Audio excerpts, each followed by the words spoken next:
This is a story about a young man named Larry Eugene Smedley. Larry Smedley was born in Front Royal, Virginia, and moved with his family to Orlando when he was a child. His mom was a waitress at Walgreens, and his dad was in the Air Force and assigned to the local air base. Larry attended Howard Middle School and later Colonial High School. When he was 17 years old, Larry joined the Marine Corps and completed boot camp at Parris Island, South Carolina, and infantry training at Camp Geiger, North Carolina. He was then sent to Guantanamo Bay, Cuba. He was 17 at the time, and you had to be 18 in order to serve in combat. Once he became 18, he was sent to Vietnam and assigned to the 1st Battalion, the 7th Marine Regiment, the 1st Marine Division. 17 Delta Company was operating out of a small combat base on Hill 41, about 12 miles southwest of Da Nang. Hill 41 was in the mouth of Happy Valley, in an area known as the Rocket Belt. It was from this area that the enemy launched its 122mm rockets at Da Nang. Delta Company was a reinforced rifle company. In addition to the 3 platoons, there was a 81mm mortar team and a 106 recoilless rifle team, of which I was a member. There were approximately 100 Marines total on Hill 41. This was at the height of the war, and Delta Company had been engaged in frequent contact with enemy forces, resulting in significant combat losses. As a result, Delta Company was very much under strength. A Marine rifle squad should have 12 men, in addition to the squad leader, as well as a machine gun team and a corpsman.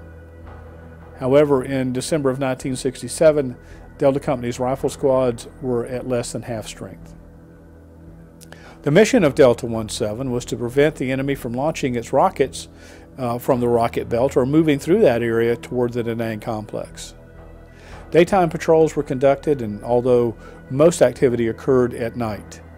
Each evening, squad-sized patrols would leave Hill 41 and set up in ambush positions along routes that were likely to be used by the enemy in attempting to infiltrate the area to conduct rocket attacks. Intelligence was received indicating that the enemy intended to rocket Da Nang on the night of December 20th, 1967. The enemy was expected to enter the area from Happy Valley. Lieutenant Michael Neal, the platoon commander, sent 3 squads into ambush positions across the mouth of Happy Valley. The platoon had only 2 machine gun teams. This meant that one of the squads would not have a machine gun. The 6-man squad, led by Corporal Larry Smedley, was assigned to a position on a knoll overlooking the valley. Smedley's squad was the one without a machine gun. After arriving at their assigned ambush position on the knoll, Corporal Smedley radioed his platoon commander and asked permission to move his ambush position down to the valley floor. It was too dark to see into the valley, and moonrise would not be for more than an hour. Lieutenant Neal agreed, and the squad moved to a wooded thicket on the valley floor and settled in there.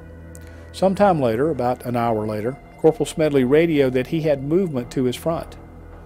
A few minutes later, he added that a large enemy force, over 100 troops, with rockets and mortars, were approaching his position. After the enemy force passed the ambush site, the 7 Marines stepped out of the thicket and opened fire on the enemy force, killing about 10 of them. Surprised by the ambush, the enemy fled as the Marines pursued by fire.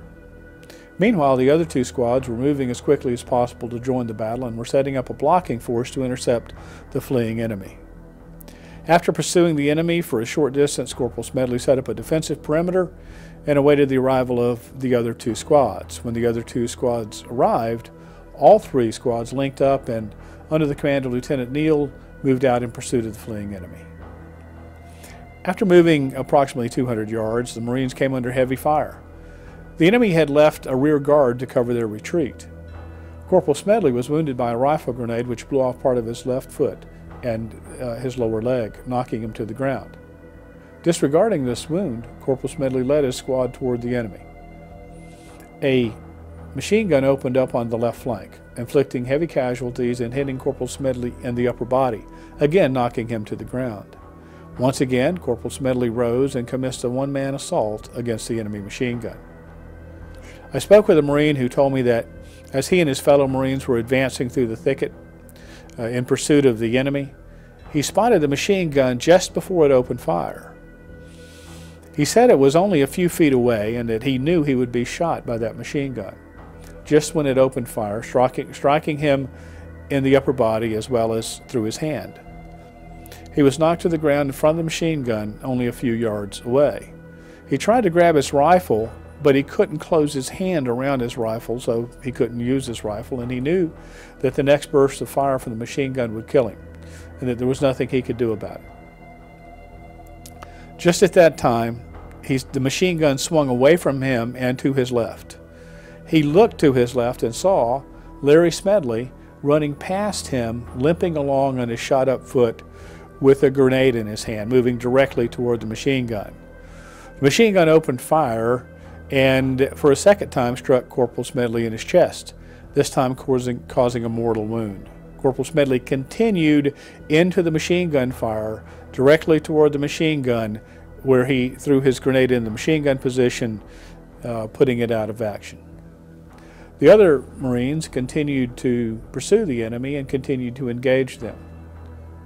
No Western eyes had ever seen a Russian 122mm rocket launcher.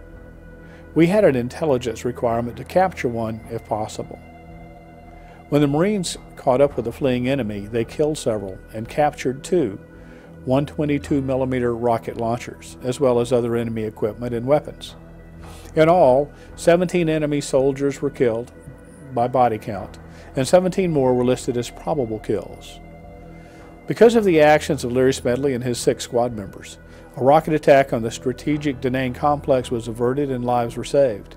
His attack on the enemy machine gun saved the lives of several Marines in his platoon and resulted in the capture of imported enemy equipment. He was awarded the Medal of Honor. He is the only resident of Orange County, Florida, ever to receive that medal. It was presented to his mother and father by President Richard Nixon in a White House ceremony in the Rose Garden.